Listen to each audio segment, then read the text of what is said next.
us today. I have the pleasure of having our first keynote speaker for this morning, Lilia Garcia-Brower, who you saw in this little clip that we provided. Lillia is the executive director of the Maintenance Corporation Trust Fund. As you can see, she's working as an advocate, trying to change that system and trying to hold those accountable and ensure that we can prevent future victimization. I think, again, this is another example in terms of united by purpose. Somebody that's come in and is addressing this issue, very important issue, from her own perspective. And we are so pleased. Lilia, would you please come forward? We are so pleased to have her here and for us to unite by purpose and to see how we can work together on addressing this issue.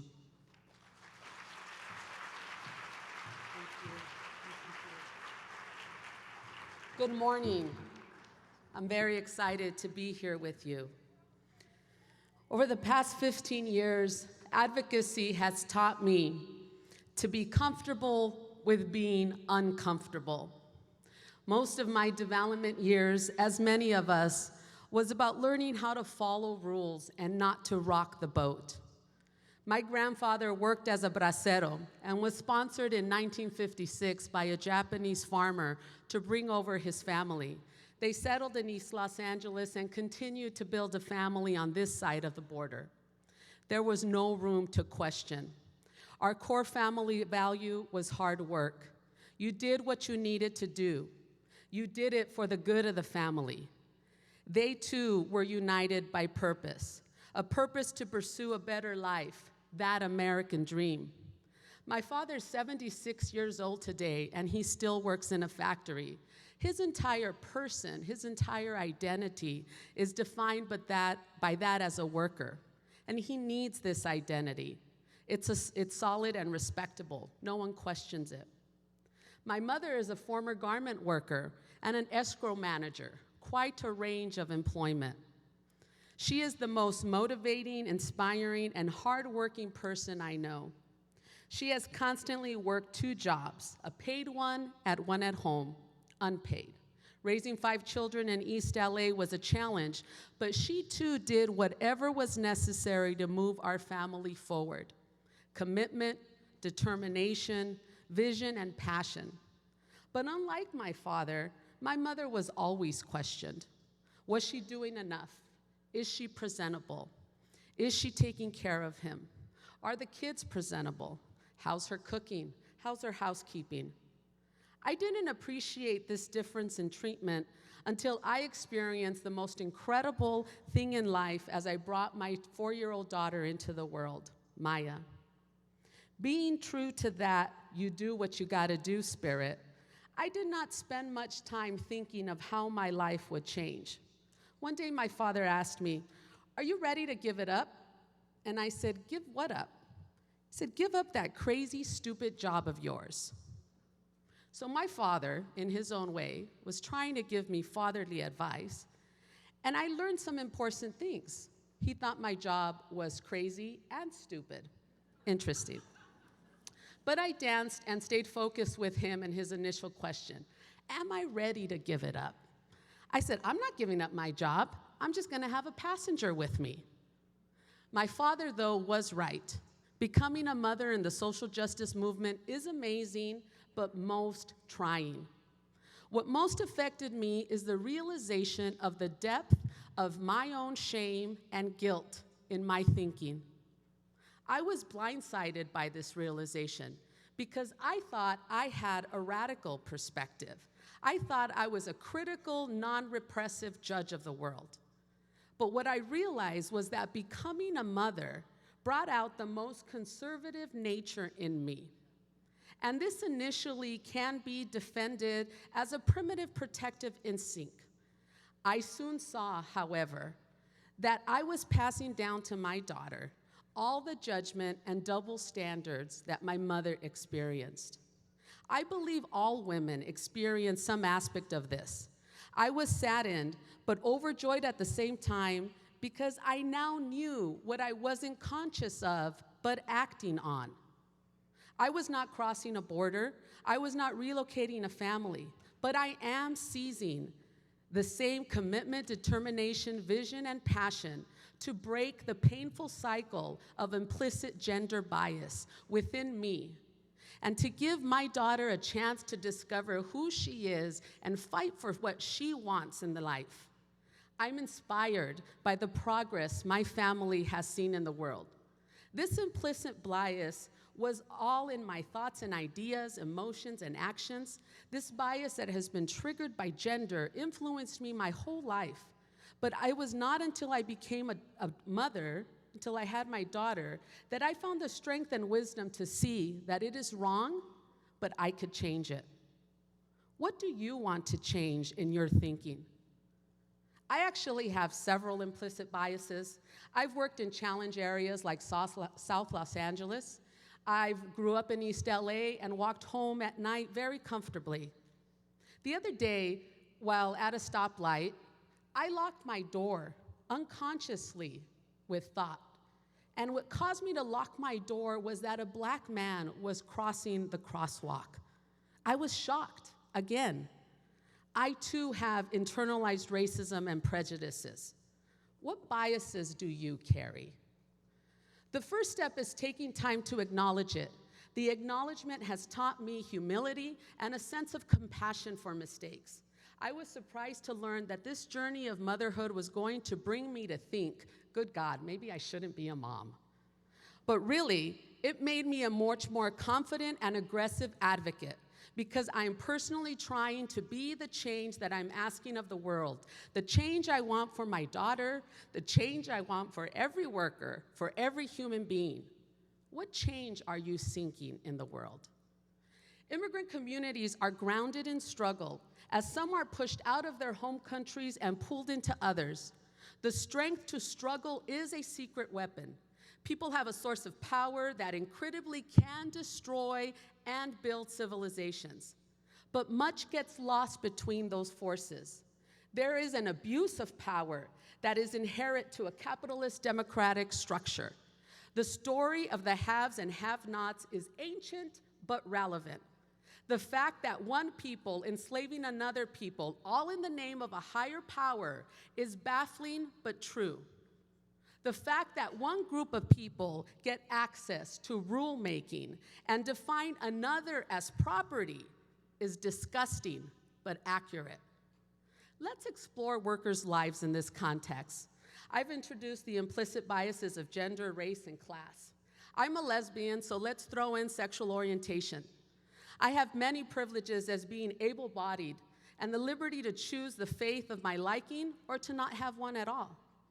These very biases, I am realizing, are the very biases that I fight against every day. It's complicated, and it requires deliberate work to unlearn. What do you want to unlearn? For the past 15 years, I've been inspired by the resilient spirit of janitors throughout California. I've also been inspired by car wash workers, warehouse workers, fast food workers, and security officers. Who inspires you? We go into their lives and we ask them to put it all on the line, to take a stand for fighting for the just wages that they're due. We do this knowing that they may get fired and we have no other job to offer them. What's most amazing is that in all the recent buzz around wage theft, it's not because of government enforcement agencies doing their jobs or because of advocates doing their jobs. It's because workers are brave and courageous and have spoken up. Thank you, that's right. They have spoken up despite the fact that they are being fired every day. It's because of them that we know what we know about workplace conditions and employment patterns. Nationally, $50 billion is robbed from workers every single day. $50 billion, or annually, sorry, not every day. In California, in one county alone, Los Angeles, $26 million is robbed in Los Angeles County every single week. $1.3 billion annually. In my 16 years at the MCTF, 15 years, the program's been around 16. We've won $65 million in back wages for janitors, but we've only, thank you. You might reduce the applause with the next information. But we've only been able to recover 30 million of those back wages. And why? Because almost 70% of employers shut down during the legal process. So although we win at the end of the day, we never get to give workers that money. Workers will never seem a dime. One primary reason the working poor have no upward mobility is because despite their hard-working efforts, they are being robbed every single day by the bosses who are receiving payment for the service the janitors are providing. They're stealing their money. If you have not seen this documentary beyond the 10 minutes that we've seen today, please do. It's stimulating and disturbing, as you've seen. It's exposing the very real problem of sex harassment and rape in the industry. The first time I was exposed to the dirty secret was in 2003. I got a call from a woman who told me she was being kept beyond her will in a suburb about 30 miles east called Laverne. Well, I met a date and a time and specified a corner that I was going to pick her up. I went, I showed up, she wasn't there. I waited, she never called again.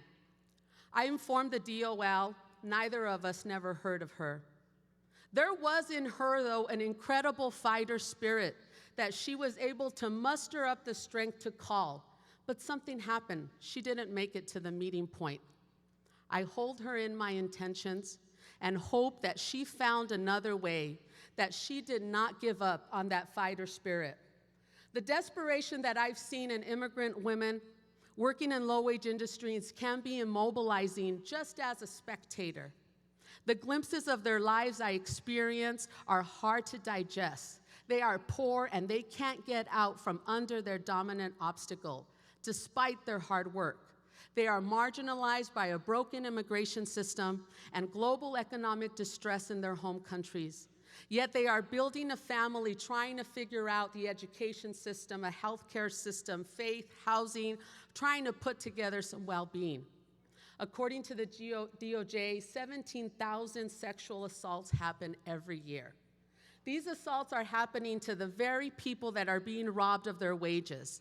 The same power that was exploited to enslave human beings to strip away faith is the same abusive power that supervisors exercise every day by they say, no one will believe you, no one will hear you, as they throw another human being to the floor and rape them. And then the aftermath. What do these women do? How do they live another day? How do they face their family? And it's that same voice that said, I felt ashamed, I feel trapped. He marked me forever, I feel dirty. It's that same voice that said, I never imagined I'd be the first to speak up. Their resilient spirit, their commitment, determination, vision, and passion led them to take risks once again and hope that Lady Justice will prevail. Communities of color, immigrant workers, and sexual assault survivors have something in common. They all provide us with an opportunity to progress and to be inspired, to continue to make connections and build a movement of survivors and advocates who will fight to render a legal system that works, who will fight that everybody gets treated with dignity and respect.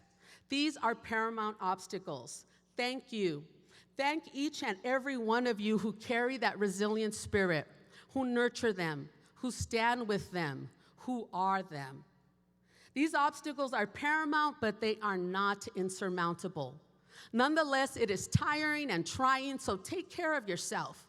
You need to fuel up in order to build bridges and move mountains. You matter. You too deserve to be released of implicit biases. You too deserve respect and dignity. Make time every day to appreciate what you do, the encouragement and camaraderie you provide an advocate, the empathy and compassion you give a survivor, the smiles you give, the pain you absorb, the determined stare of perseverance. All you do matters. And all of you in this room are united by the same purpose of ending violence. And I hope you are inspired by the progress you have facilitated. There are too many survivors and victims that we don't reach. Far too many obstacles will that not get fixed in our lifetimes. Far too many misguided souls who cause harm. When I sit with this reality, I find no time for ego or turf fights. I have no time to argue about irrelevant issues. I need to connect with as many people who are fighting this righteous fight. I want to help you reach one more person. I want you to help me reach one more person. One at a time, we make change. As we deal with such huge institutional issues as poverty and racism and sexism and all the isms, it's hard to believe you make a difference.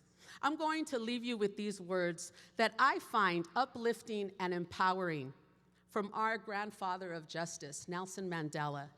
He once said, "Poverty, like apartheid, is not natural and can be changed by human action." And my friends, it's each of you here every day. It is the action in all of you that this movement has that is what we are making a change every single day. You are on the forefront, first-line responders, and you are guiding us with each step. Act deliberately. Thank you.